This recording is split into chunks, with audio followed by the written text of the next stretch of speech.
कलरटेल news में आपका स्वागत है और मैं आपसे मुखातिब हूँ समीर अब्बास। एक शेर है कि मैं जब से चला हूँ मेरी मंजिल पे नज़र है, आँखों ने कभी मील के पत्थर नहीं देखे। तो हमारे साथ इस शेर से क्योंकि थोड़ा सा शायरी और तहज़ीब जो है बरेली की एक बड़ी पहचान है, उससे ही एक जुड़ाव रखते हैं डॉक्टर कार्तिकेय वर्मा साहब। उनकी काकरटोला में कृष्णा डेंटल क्लिनिक के नाम से एक बड़ी क्लिनिक है जिसमें बड़ी आधुनिक चीज़ें भी हैं और कई सारी ऐसी चीज़ें हैं जो बरेली में बहुत कम जगह मौजूद हैं। हमारे साथ वो मौजूद भी हैं, उनसे हम ये समझने की कोशिश करेंगे कि किस तरह से ब्रश का इस्तेमाल किया जाए और क्या-क्या तकनीक ऐसी है जिससे जो है लोगों को वो फ़ायदा पहुंचा रहे हैं। तो इसके अलावा और भी कुछ चीज़ें जो हैं मोटा-मोटी आरसीटी वगैरह की बड़ा ज़िक्र होता है आधुनिक तकनीक में, क्योंकि उनका एक बड़ा लंबा तजुर्बा है, करीब 15 सालों का। तो 15 साल एक बहुत लंबा तजुर्बा होता है, हमारे साथ मौजूद भी हैं, उनसे ही समझने की कोशिश करेंगे। मैं आपसे ये मुखातिब होना चाहता हूँ, उर्दू हिंदी की सरज़मीन है, आला हज़रत साहब और नाथ नगरी भी है बरेली में, तो दोनों बातें और दोनों भाषाएँ बोली जाती हैं। आज का हमारा जो विषय है उस पर मोटा-मोटी मैंने रोशनी डाली। मैं चाहता हूँ आप भी थोड़ा-सा रोशनी डालें, उसके बाद हम एक-एक करके विषय पर आएँगे और कुछ अपना सफ़र भी बताएँ ज़िंदगी का किस तरह से रहा। नमस्कार। डेंटल की प्रॉब्लम आजकल बड़ी आम हो गई है। इसमें बहुत सारी बीमारियां जैसे दांतों में कीड़ा लग जाना है, मसूड़ों की सूजन है, तो इस तरीके की बहुत सारी परेशानियां जो दिन पर दिन खान-पान की वजह से बढ़ती ही चली जा रही हैं। ठीक है, तो इस पर सबसे अहम चीज़ जो है, अगर अपना ब्रशिंग सुधार लें तो बहुत कुछ आप बीमारियों से बच सकते हैं। ठीक है, तो सबसे बड़ी मिथ है कि लोगों के बीच में कि हम पेस्ट ले आएंगे बढ़िया सा और हमारे दांत जो है चमकदार हो जाएंगे, साफ हो जाएंगे, परंतु ये मिथ है। आपको जो है एक अच्छा ब्रश खरीद के लाना है। ठीक है, जब आप ब्रश अच्छा लेके आएंगे, ठीक है, उससे अच्छी टेक्निक से ब्रश करेंगे तो आपके दांत ज़्यादा साफ सुथरे रहेंगे, स्वस्थ रहेंगे, मसूड़े स्वस्थ रहेंगे। ठीक है, तो उसके लिए मैं आपको एक थोड़ा ब्रशिंग मेथड बताना चाहूँगा जिससे कि आपको किसी प्रकार की दिक्कत ना हो। जी, जी। तो मैं चाहता हूँ पूरा, क्योंकि ब्रश पे बड़ा लोगों की नज़र नहीं जाती है और आमतौर पे ज़्यादा लोग सोचते भी नहीं हैं। मैं चाहता हूँ उसी का पूरा एक रोशनी डालें और सामने की तरफ बताइए। मैं थोड़ा सा डेमो दे करके समझाना चाहता हूँ कि ब्रशिंग मेथड कैसे है। एक तो आपको सबसे पहले एक मुलायम बालों का ब्रश लेना है। ठीक है, मुलायम बालों का ब्रश लेकर के उसे आप थोड़ी देर पानी में भिगो करके रखिए जिससे ब्रश उसके और मुलायम हो जाए। उसमें पेस्ट को लेकर के आप अंदर इसमें लगा करके दाब दीजिए। लोग क्या करते हैं, पेस्ट लगाया और स्टार्ट कर दिया, पेस्ट आपके यहीं रह गया और अगर रगड़ रहे हैं आप झाग देंगे। जब आप इस ब्रश के बालों में पेस्ट को भर देंगे तो हर दांत को पेस्ट मिलता चला जाएगा। तो करने का मेथड क्या है उसे आप देखिएगा। लगभग 45 के एंगल पे आपको ब्रश को रखिए। ठीक है, उसे 3 बार आगे पीछे करिए। ठीक है, इससे फंसी हुई गंदगी हिलेगी और फिर इसे आप ऊपर से नीचे करिए 3 बार, ये फंसी हुई गंदगी आपकी निकल जाएगी। इससे मैंने आप देखिए कोई प्रेशर अप्लाई नहीं किया, इजी गोइंग, जैसे आप झाड़ू लगाते हैं उसी तरीके से क्लीन करना है। सेम इसी तरीके से आपको ये अंदर वाली साइड में करना है। 90% लोग अंदर यहाँ पे ब्रश नहीं लगाते, इसकी वजह से यहाँ खाना फंसने की शिकायत होती है और दांतों मसूड़ों में गैप होना शुरू हो जाता है। अब जो आपको प्रेशर देना है वो आपका ये जो लूजल सरफेस होता है जहाँ से आप खाना काटते हैं, इसको आपको कस कस के साफ करना है, क्योंकि यहाँ पे फिट्स एंड फिशर्स होते हैं छोटे छोटे, जिनमें खाना फंसने की समस्या रहती है, इसलिए आपको यहाँ पे थोड़ा प्रेशर देना पड़ेगा। ठीक है, इधर ऊपर वाले में ऊपर से नीचे, आगे वाले में ऊपर से नीचे।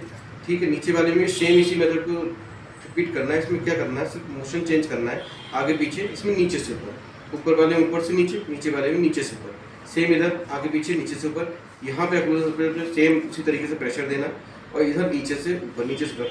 बहुत ज़्यादा गंदगी जमा होती है, धीरे धीरे यहाँ कैल्पस जमा होता है, सबसे ज़्यादा जल्दी खराब होती है नीचे के दांत। तो आपको अगर आप दिन में एक बार भी ब्रश अगर ऐसे मार देते हैं, ठीक है, हालांकि करना दिन में 2 बार चाहिए, और खासकर रात में करना बेहद ज़रूरी है। ब्रश को आगे पीछे नीचे से ऊपर इस तरीके से अगर आप ब्रश कर लेते हैं तो मैं नहीं समझता आपको कोई भी नया दांत, अगर आप इस मेथड को अच्छे से देखते हैं समझते हैं तो कोई भी नया दांत आपका खराब होगा। परंतु जो खराब हो रखे हैं उनको आपको जाके दिखाना पड़ेगा, ट्रीटमेंट कराना पड़ेगा, तभी वो सही होंगे। लोगों की प्रॉब्लम ही रहती है, लोगों को ये लगता है कि मैं दवाई खा लूँगा और दांत का दर्द चला जाएगा, सही हो जाएगा।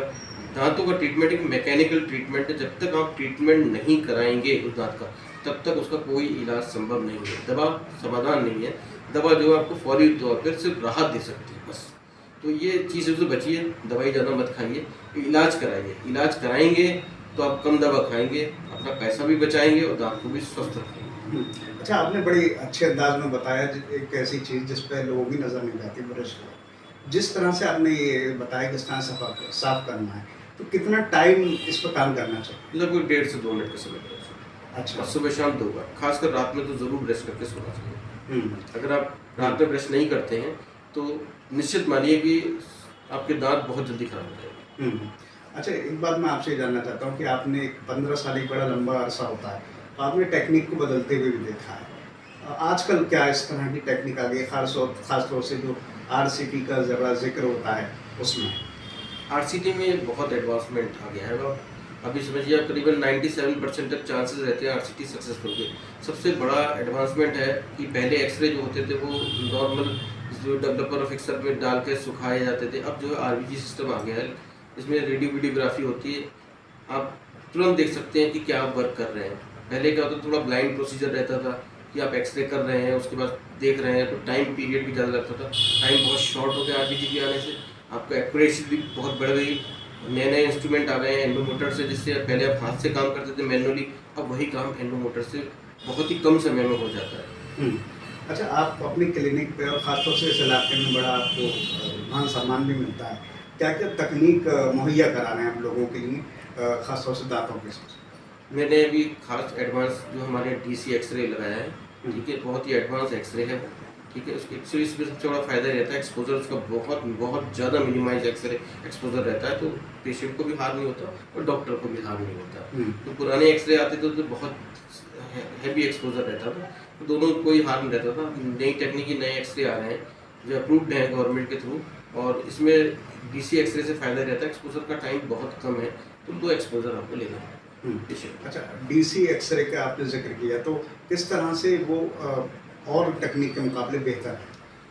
वो बेहतर ऐसे कि इसका एक्सपोजर टाइम जो है बहुत ही मिनिमाइज, जितना कम एक्सपोजर टाइम होगा उतना ही रेडिएशन कम आएगा। और इसके अलावा और क्या क्या चीज़ है, और आगे आपने क्या क्या और सोचा है क्लिनिक पे प्लान करने का? इस समय मेरे पास बिल्कुल एडवांस एंडोमोटर है, अभी मेरे पास अवेलेबल है एक्टिवेटर जो आरसीटी करते हैं, तो उसमें अंदर की कैनाल्स को जब साफ़ करते हैं तो एक्टिवेटर के जरिए हम जो अंदर सोल्यूशन डालते हैं वो अंदर की जो उसकी सेकेंडरी कैनाल्स होती हैं उनको भी क्लीन कर देता है।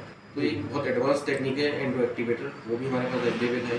हमारे पास जो है आपका ओरल कैमरा है जिससे हम डायरेक्ट लाइव दिखा सकते हैं कि आपके मुंह में क्या क्या प्रॉब्लम है, पेशेंट को गाइड कर सकते हैं, उसको एजुकेट कर सकते हैं कि आपकी यहाँ पे गंदगी है, ये देखिए, आप डायरेक्ट आपको लाइव दिखा रहे हैं।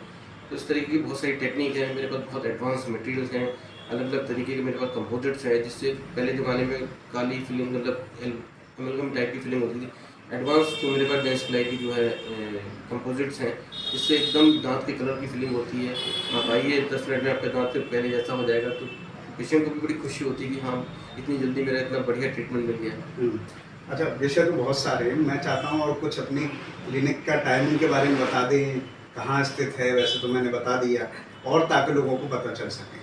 क्लिनिक मेरा जो है काकाटोला सब्जी मंडी में है, ये पुराने शहर में पड़ता है, और शहराना चौराहे से नीचे उतर के जो जगतपुर को रोड जाता है उसके बीच में काकाटोला सब्जी मंडी, वहीं पे स्थित है क्लिनिक मेरा। समय मेरा सुबह 10 से 2 और शाम को जो है 5 से लेकर के 9 जी, एक सवाल और रह गया व्यक्तिगत, मैं अक्सर डॉक्टरों से पूछ लेता हूँ।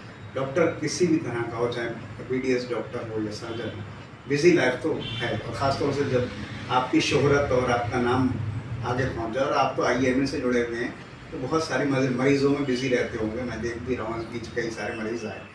बिज़ी लाइफ में अपने मनोरंजन के लिए क्या कर पाते हैं, अगर चाहें उसका भी जिक्र कर सकते हैं? मनोरंजन के लिए थोड़ा सुबह एक्सरसाइज वगैरह में साइकिलिंग मुझे बहुत पसंद है, और स्विमिंग मेरे को बहुत ज़्यादा पसंद है। स्विमिंग वगैरह करके इस तरीके से थोड़ा बहुत अपना मनोरंजन है। मॉर्निंग में हम लोग जुम्मा भी करते हैं, और कभी कभार मूवी वगैरह भी चले जाते हैं। अच्छा, चलिए, बहुत सारे अच्छे अच्छे शौक़ हैं, बहुत सारी शुभकामनाएं हैं। भविष्य में और भी बहुत सारे विषयों पर हम आपसे चर्चा करते रहेंगे, क्योंकि बहुत ब्रॉड फील्ड है, बहुत सारी चीज़ें हैं और बहुत सारी चीज़ें आने वाली हैं। बहुत सारी शुभकामनाएं। Thank you.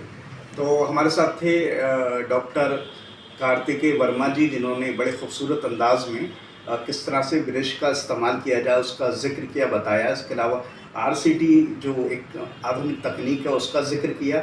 इसके अलावा जो एक्सरे आधुनिक आ गए उसके बारे में भी बताया, और अपनी ज़ाती ज़िंदगी में मनोरंजन का भी जिक्र किया। काकरटोला में उनकी क्लिनिक है, कृष्णा डेंटल क्लिनिक के नाम से, और उन्होंने टाइमिंग बताया। तो गुजारिश यही है कि जिस तरह की आधुनिक तकनीक उनके पास अवेलेबल है, लोग उसका फ़ायदा उठाएं और जो दांतों में होने वाली परेशानी है उससे निजात पाएँ। फिलहाल इन तमाम बातों के साथ मैं समीर अब्बास